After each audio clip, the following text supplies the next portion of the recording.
Mga igsoon diha kay Kristo, hinumdumi kanunay nga ang paglaom nga gihatag sa Ginoo dili pareha sa paglaom sa kalibutan, nga dali ra maguba o mawala. Ang paglaom nga gikan sa Dios lig-on ug lig-on kini kay nagikan man kini sa iyahang tinuod nga gugma.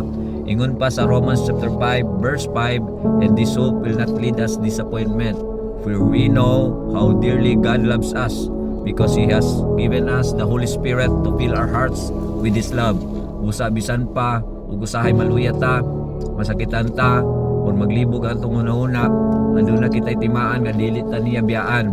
Sa presensya sa Holy Spirit, sulod mismo sa atong kasing-kasing. Busa, tanawa ang imong kinabuhi karon. Bisan pa usahay bugat ang imong giatubang, wala ka naginunsara. Ang Dios naguban kanimong matag lakang. Ang iyang gugma dili gyud mausab, dili mahutdan, ug dili gyud makulang, ug dili gyud mawala. Busa ayaw kahadlok sa umaabot, ayaw kaluya sa paglaom. Ang imong paglaom diha sa Ginoo sigurado, lig-on ug dili gyud kaniya biyaan. Padayon lang kay ang gugma sa Dios mao'y ato ang usog, mao nang nakatindog ta sa matag adlaw. Busa padayon sa gugma ug dalaygon ang atong buhi nga Ginoo.